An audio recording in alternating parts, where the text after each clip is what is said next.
Hi folks, welcome to the A Minute to Midnight show. This is Tony coming to you from New Zealand. On the show with me today I have James Musker in London, and James has always been a very popular guest on this show when he's been on, so it's wonderful to have you back today, James. Well, thank you very much for having me, Tony. It's great to be back.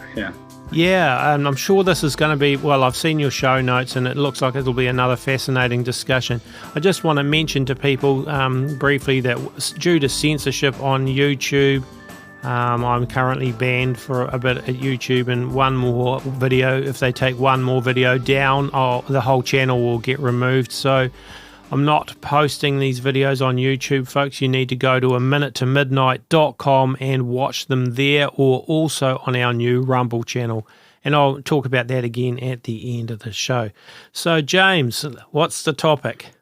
Yep.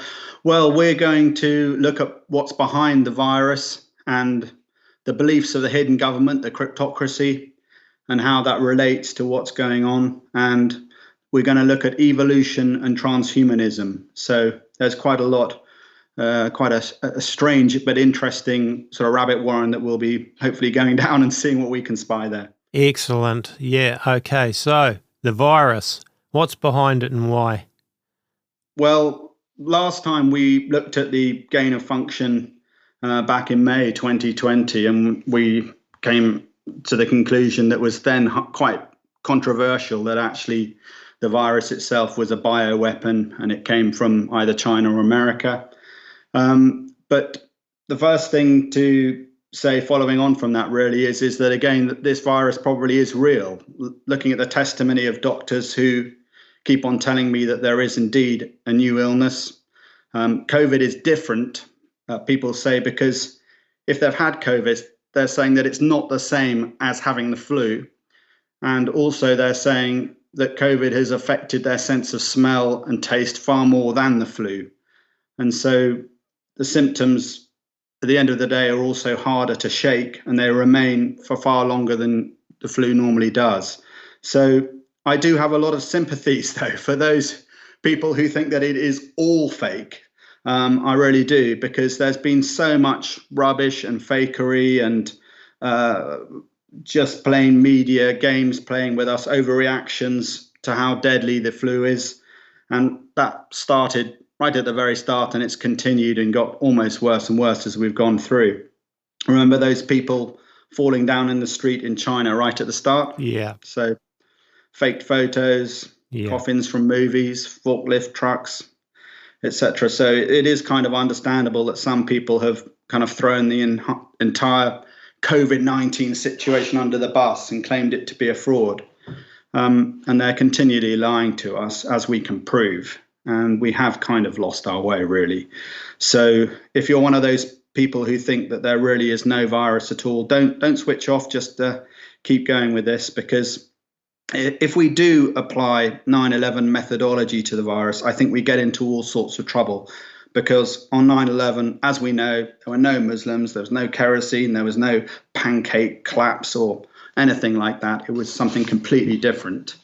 And we know that the Flight 93 Shanksville, for example, it smashed into the ground so hard that the people inside and everything just disappeared into the earth. And then, and all the testimonies were made up, and then it was all fake. But it doesn't necessarily follow that the entire medical response has been faked. Some of it's genuine, mixed in with truth. And I believe that there has to have been they have to have released some illness. And that illness they chose from a massive list of potentials. But it had to be one that they knew that there was a cure for. And they would have made sure that this was the case. And obviously COVID-19 fits that bill, that we know that there is a cure for this illness. And I'm not giving medical advice. That has to be over to you, that issue. But, we do think that ivermectin and hydroxychloroquine really are the cure for COVID-19. Ivermectin is a simple anti-ringworm drug, and hydroxychloroquine is a malaria pill. So all the time this has been repressed as an obvious cure. And so we've had commentators like Dr. Chris Martinson, who have shown that ivermectin is highly effective.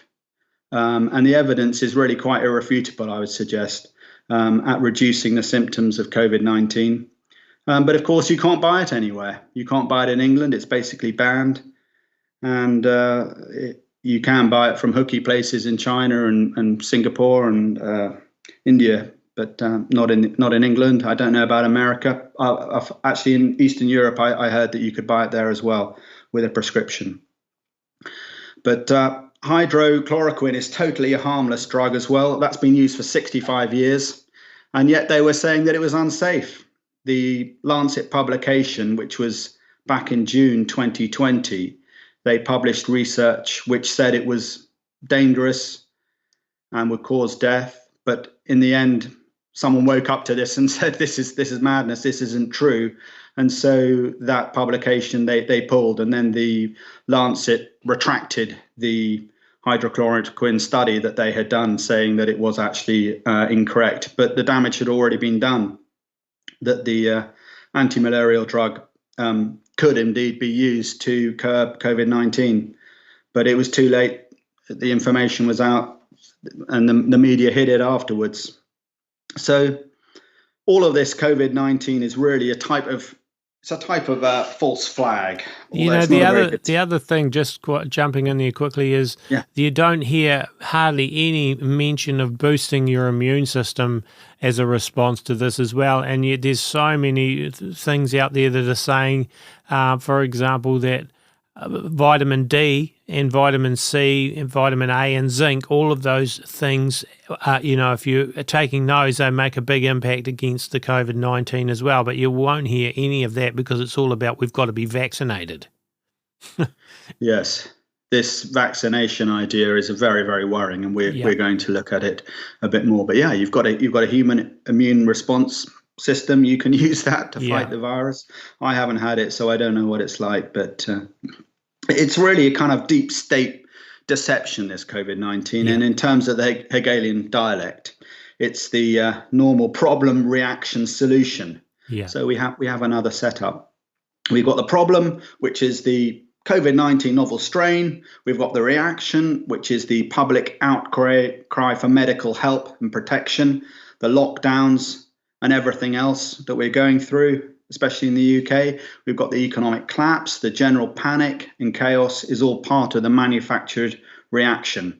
And the solution is the governmental implementation of medical martial law, lockdowns to fundamentally alter the economy and get us into the digital sustainable development economy, and the experimental vaccine, which will be used to depopulate us, depopulation strategy, etc. in the future.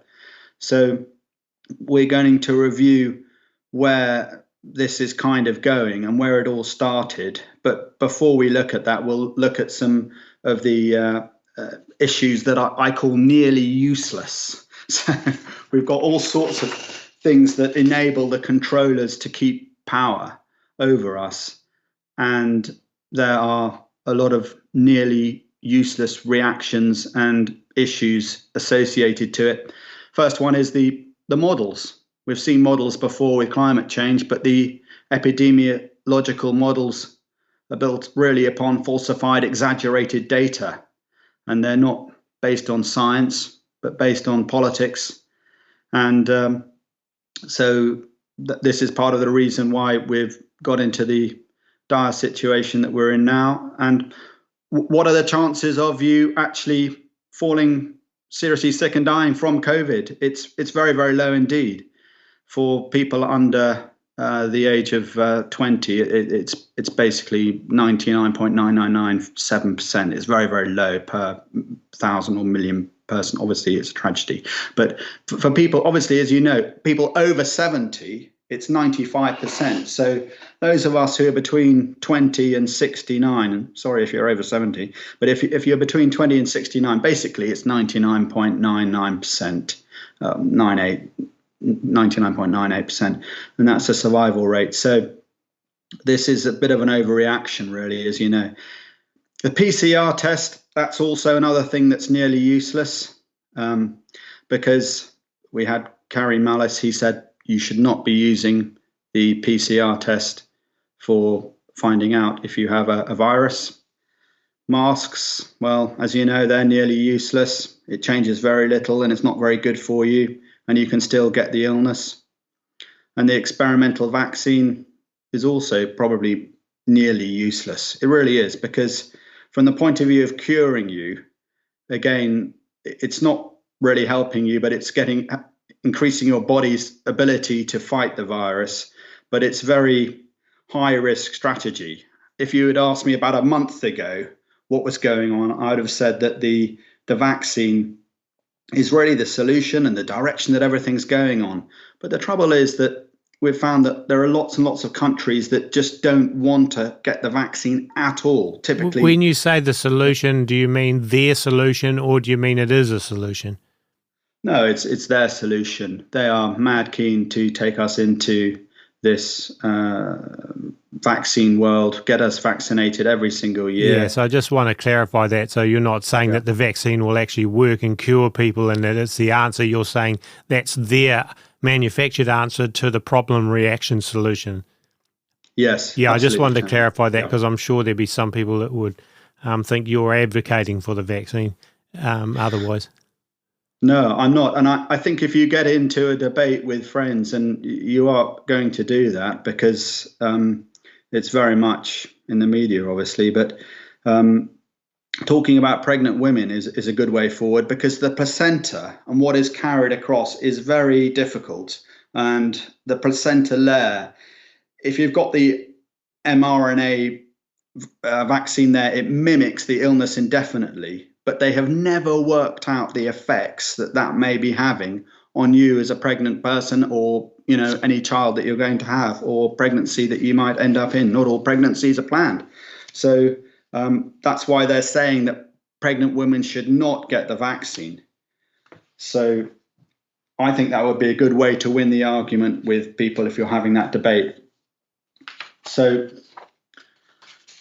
the coronavirus vaccine itself, we've seen these types of systems before and they've never really worked. They tried with SARS-CoV-1 and it was a terrible failure, because the ferrets that they had vaccinated, when they exposed them to the virus, eventually they died. So anyway. Yeah, this is the thing. For these vaccines, these mRNA vaccines, they bypass the animal testing altogether. So you've got to say that's suspicious for a start.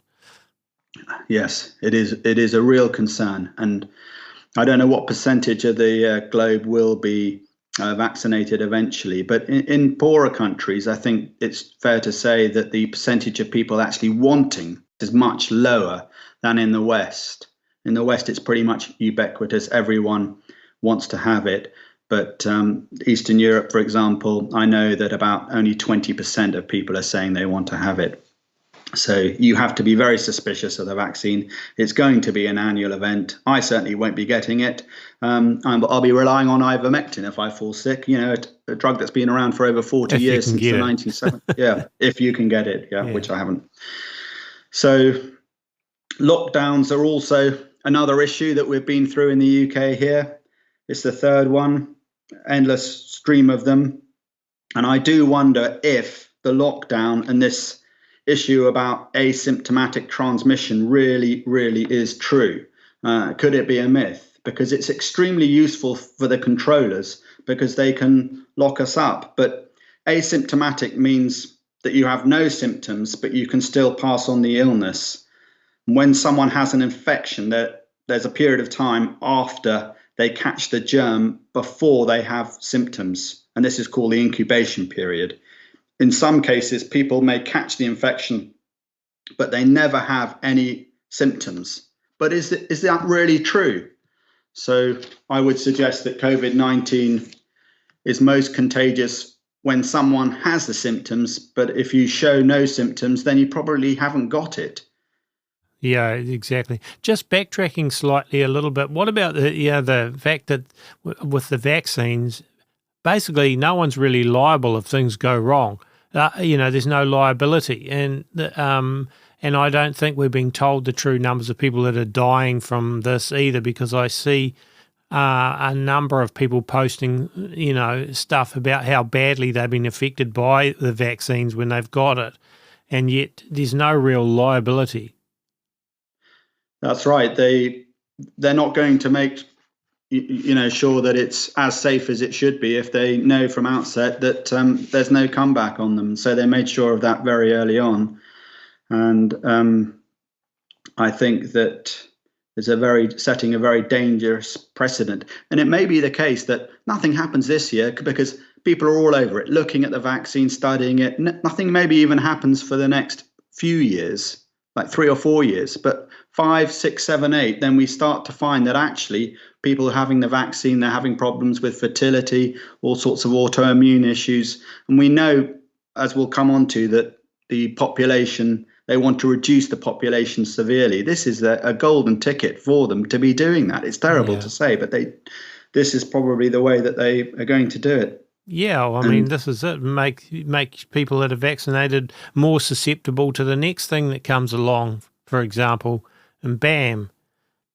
Yeah, it is possible that if you have the vaccine itself, it may create a sort of cytosine storm when the next pandemic 2 arrives. Bill Gates said that there was going to be a pandemic 2.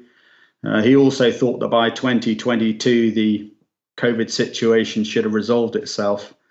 And he says that biological agents and infectious pathogens will be the weapon of choice for future terrorists, and that there is a significant probability of a large and further, lethal bioterror attack. And he said all this. So when and if and that happens, then we'll know who to blame. Yeah, but he recently came out in an article saying he couldn't understand why people were upset, thinking he might be the Antichrist or, the conspiracy, supposed, people linking him to a conspiracy.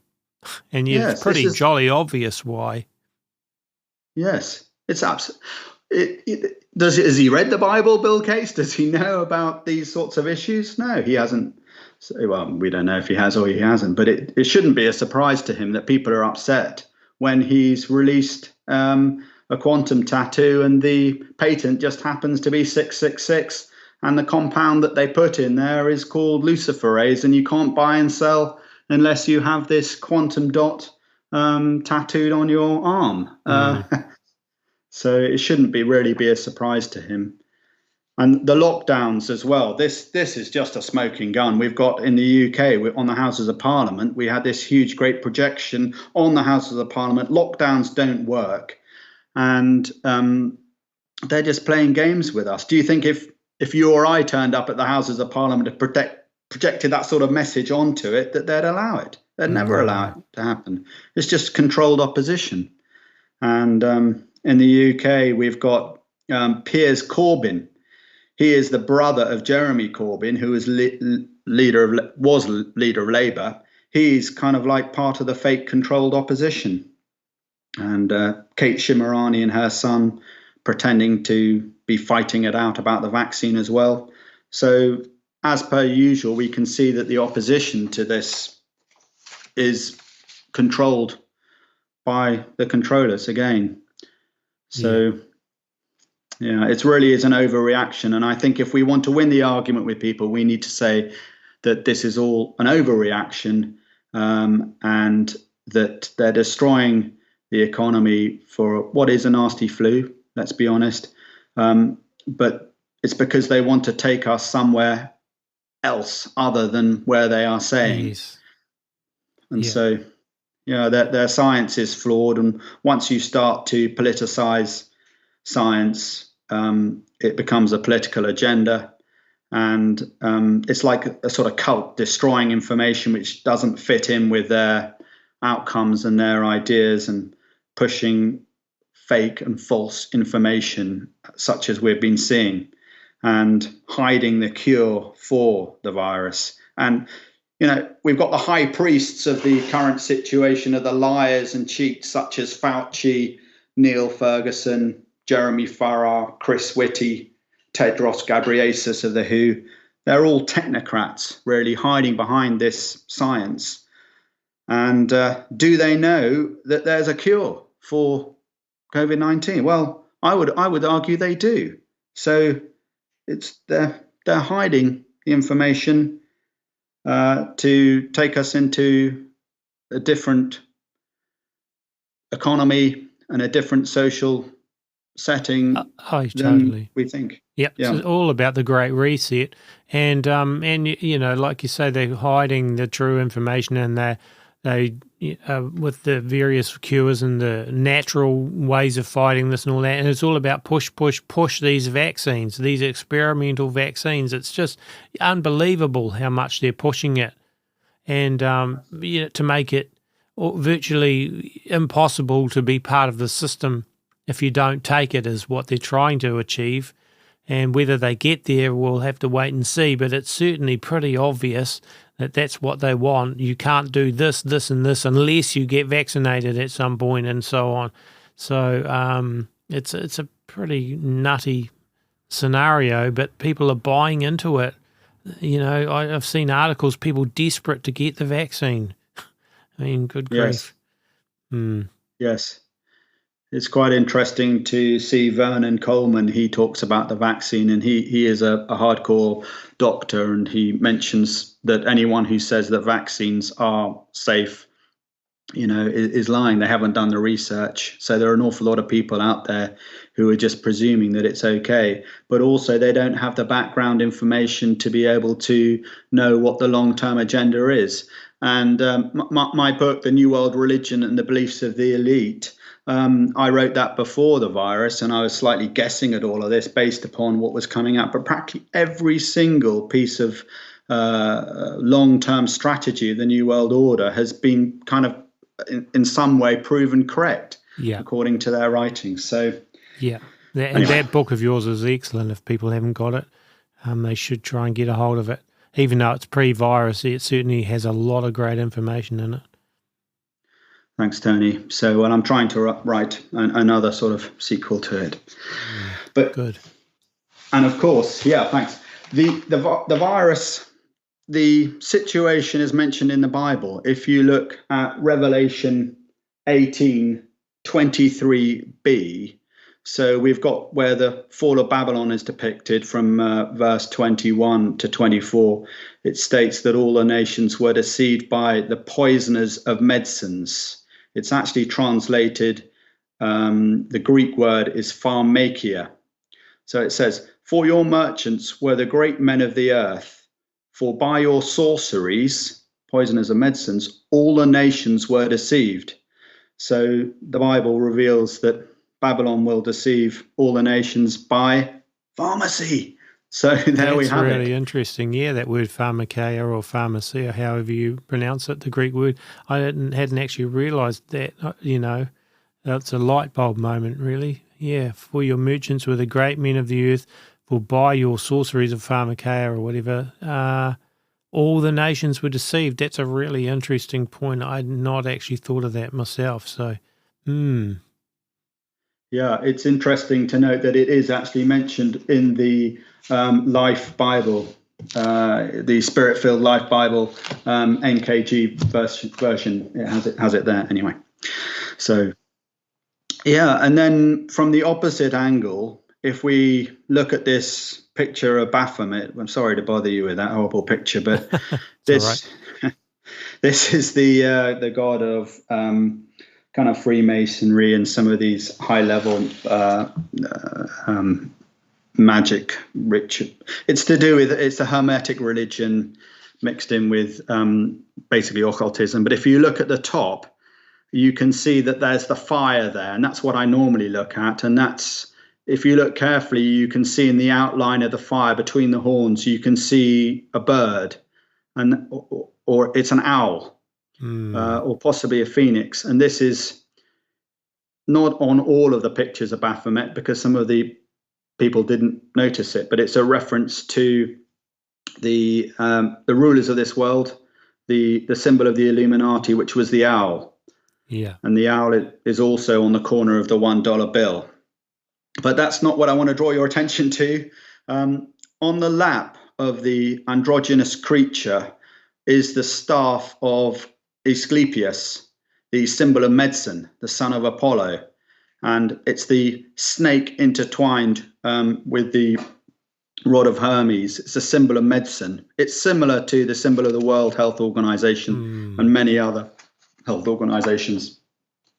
But, it's not a book, it's not a sword, it's not a ruler or a compass, but the symbol of medicine. So it is very interesting to note that it's there. And of course, in Numbers, we have the Nehushtan, which was Numbers 21:8, which was the brass fiery serpent on the pole that God told Moses to put up. And anyone who looked at the pole was healed, having been bitten by the snake. So verse 4f following. You'll find those caduceus snakes on a staff thing on all kinds of medical stuff. It's really interesting how they've adapted that as the symbol of basically medicine and doctors' rooms and all different things. Really interesting fact that that's what they've chosen. Yes, it should be one snake there, which doesn't actually refer to the devil, because Moses put it up in the desert and people were looking at it. It refers to Jesus, John 3:14. But of course, they put the other snake in to have, guess who, there as well. So, but I mean, in the ancient world, in the Greek world, snakes were a symbol of wisdom as well and secret knowledge. But it is to do with their satanic religion and their beliefs. And the hidden government, or what I call the cryptocracy, have some very unusual religious beliefs, which we have looked at before. And very, very few people seem to be making any comments about this. But guess what? The virus and the evolution we're going to come on to, it's all directly in line with basically occultism from medieval and pre-times. So it's linked in with Freemasonry, and we can see that many high-level politicians are Freemasons. And if they're not Freemasons, they're members of some other secret society. And so they advance through the degrees by swearing allegiance to the society or the worshipful master and feel that they're getting somewhere to find the true secret. Slowly they become trapped into the society and made to feel more and more special as they're fed more and more mystical insights. And so they believe that God is an impersonal force, not a personal being. And they believe that they're all destined to become gods through spiritual evolution. And this idea of spiritual evolution links in with the virus and transhumanism. The Christ is not Jesus, but Jesus' teacher, Maitreya. There's no real death, only reincarnation. There is no sin, only the Hindu concept of karma, and all religions lead to God. There is no one true path. Their religion also teaches that there are many routes to God, and that they will be the next illumined beings. This idea of the 1,000 points of light, that they're basically Luciferians. They believe in the divine light, the Promethean, how Prometheus stole the light from the gods and took it back. That's why outside the Rockefeller Center in New York, you've got a picture of Prometheus with the fire in the background. It's a nod to the fact that the Rockefellers are Luciferians. And it's linked in with a great work, or the plan. It's the lowering of the capstone on the pyramid of power. And you can see this on the back of the $1 bill. There's the right eye of God, the all-seeing architect of the universe. We would call him the devil, but these people who run us, once they get to the upper degrees of Freemasonry and Luciferianism, that is the God they worship, the light of the world, Lucifer. Yeah, and so the plan with a capital P, so much mentioned in Alice Bailey's works, which I've covered a lot, and it certainly, you can see it outworking that whole thing today, the plan of Bailey in her books. Yeah, well, basically, the religion of the United Nations is Alice Bailey Theosophy. Yep. And so we can see it there in the temple, that they have. Meditation room. Yeah. That's it. Yeah. Meditation room. Yeah. So to them, Lucifer is the hero who broke free from God and managed to take man into knowledge, and that if you eat of the tree of knowledge of good and evil, your eyes will be opened and you will be like God, knowing good and evil. When they ate of the tree, they didn't spiritually die. They were just able to communicate with God properly. So that's what they believe in. They're not Satanists. That's a different subject again, more of a total rebellion to God and everything. They're Luciferians, believing that mankind can perfect itself through interaction with the intellect and science and knowledge to become as powerful or even overtake God. And so we can see that this is linked in with evolution, that they want to evolve to become godlike status. And it's also present in Plato's thoughts and the more biological aspect developed by Aristotle. And jumping forward quite a lot, we've got Yitzhak Ben Luria. Isaac Luria's theory of evolution was based on viewing God as having initially been an unknown treasure, and wanting to be known, he created man as an other of himself. So at the outset, this other or man was unaware that he was God. Therefore, in Yitzhak Ben Luria's sort of thinking, history is the progress of God or man coming to know himself. And as he progresses intellectually, man would abandon various false beliefs in God as something outside of himself until he would arrive at the discovery that he himself is God.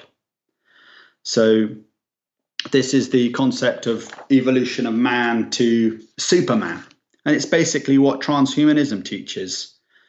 And ultimately, transhumanism is the latest expression of an age-old occult idea of evolution.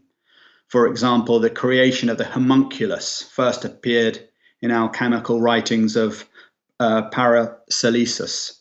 He was the father of toxicology. He died in 1541, so fairly early on. But we've got Masonic writers as well, such as W.L. Wilmshurst, who gave an insight into evolution and transhumanism. And he said that the evolution of man into Superman was always the purpose of the ancient mysteries. This is a quote.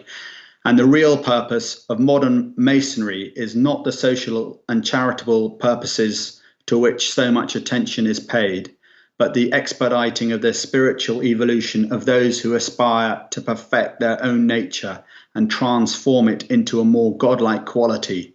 And this is a definite art, a royal art, which it is possible for each of us to put into practice. That's from the meaning of masonry. And later on, he talks about divinized men having the qualities of mastership. So this is the apotheosis. This is the idea of man becoming God. And it's throughout Freemasonry. The Royal Arch, for example, it's a further stage towards godhood.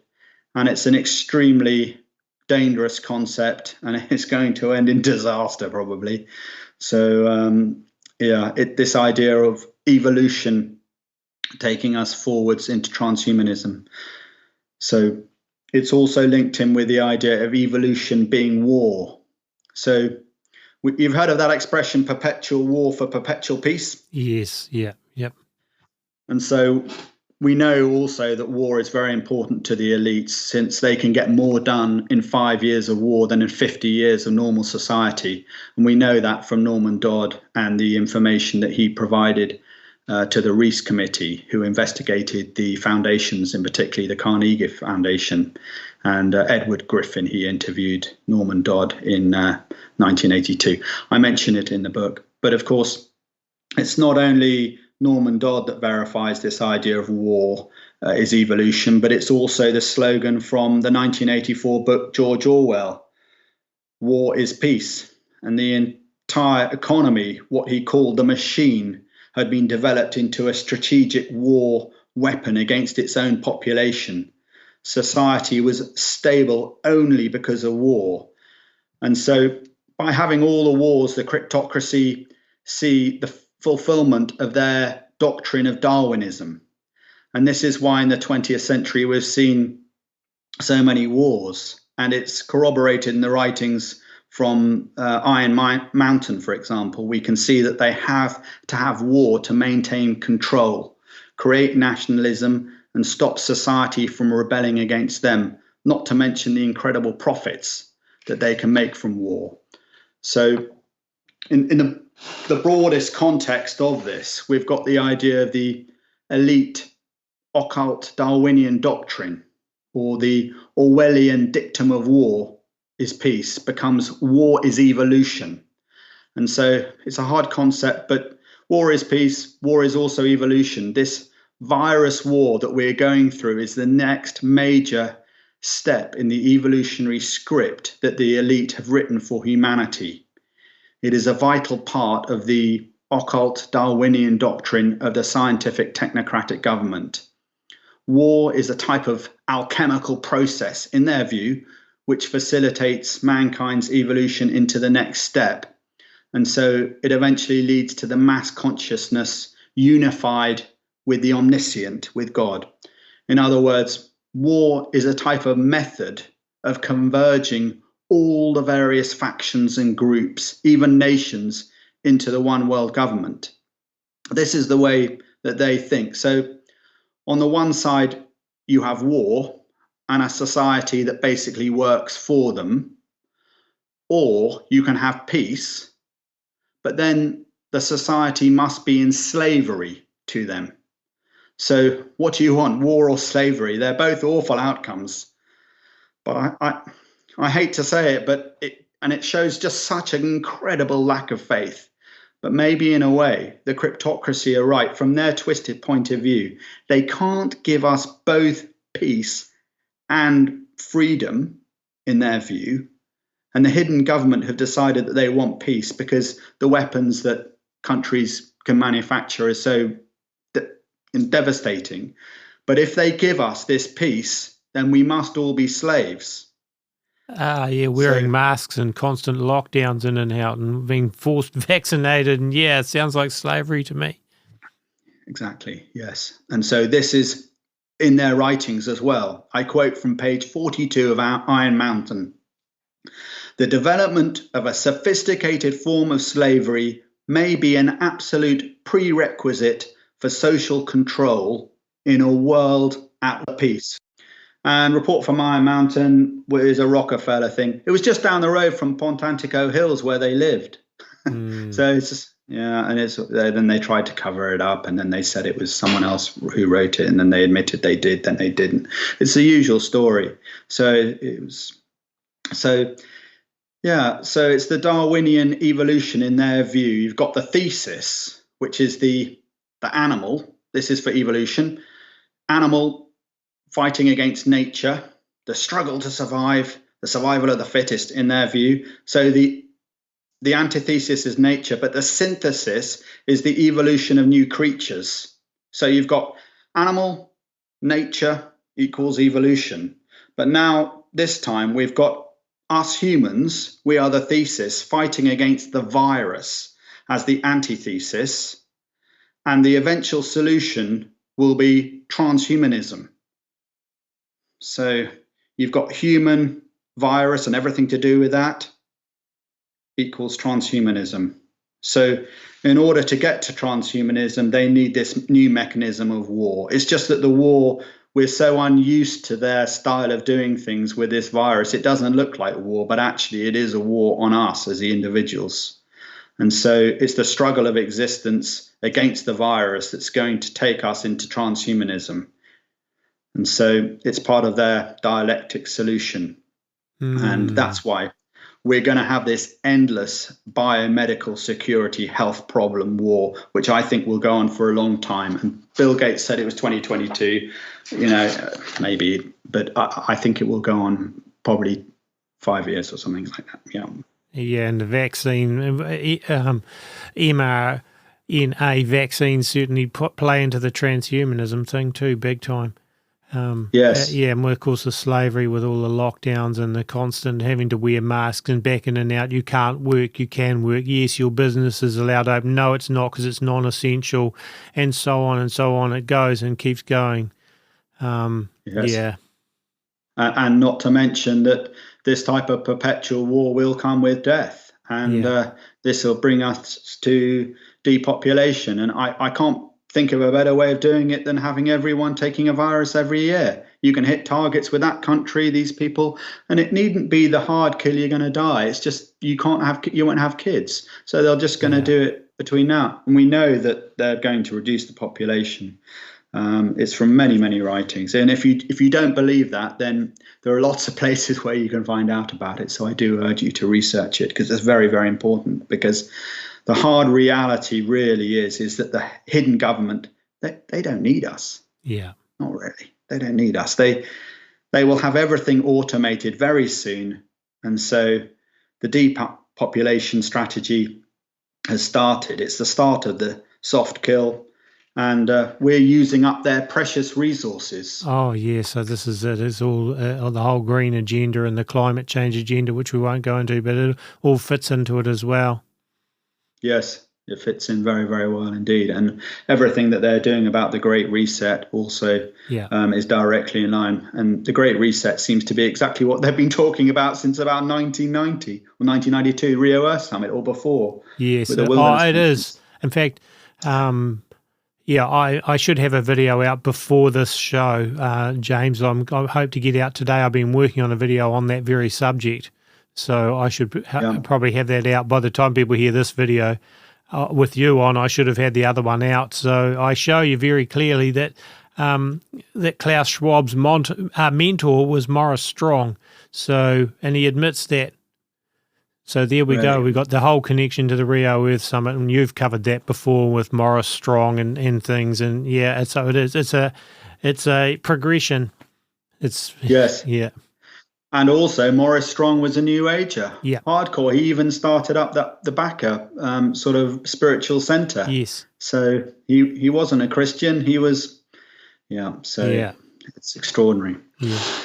So all of this is going to lead to the New World religion, in my view. It's going to lead to this group mind concept, transhumanism, the New Age.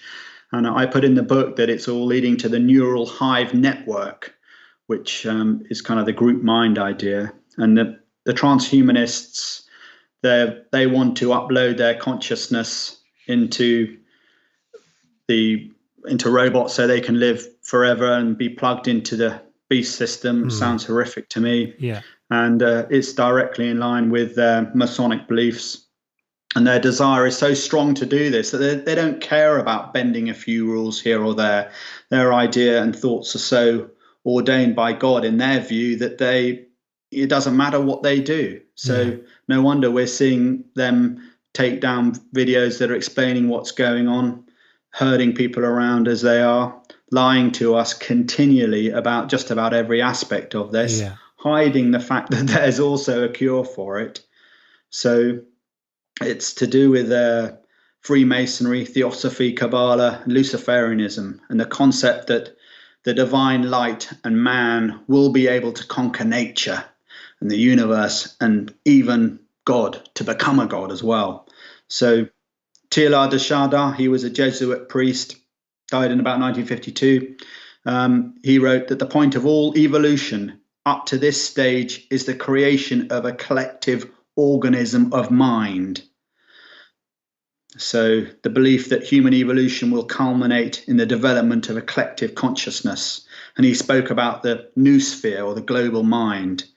And so transhumanism is Freemasonry for the internet age. And Aldous Huxley, he even coined the term transhumanism. He said that machines were destined to replace man. And H.G. Wells, he spoke of a world encyclopedia, which he called a world brain, as it would function as a continuously updated memory for the planet.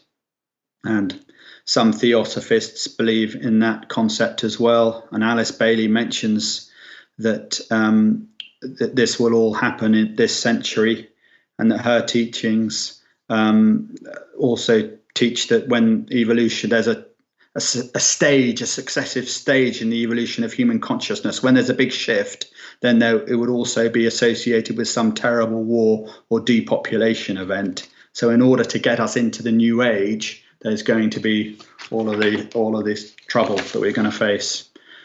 And so it's almost as if this idea of the group mind reaching godhood, etc., really is the conclusion that they want to take us to, that and the New World religion, and that they're fulfilling their destiny, and the Masonic doctrine that humanity can gradually return to paradise, the old world, before the fall, through the efforts of science. Science can enable them to regain their lost divinity, to become a god. So return humanity back to the path that humanity should have been on before the fall. So it's quite difficult concepts. And it's also about taking man into the future, travel to the stars, and all of that.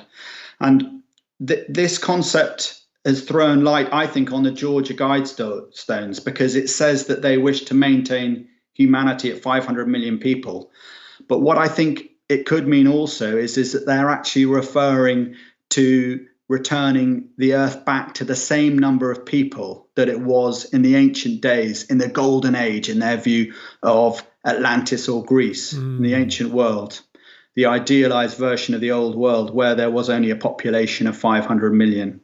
And so perhaps it's the case that that figure has got this slight element of belief attached to it, that they believe it's part of their eventual fulfillment, that number.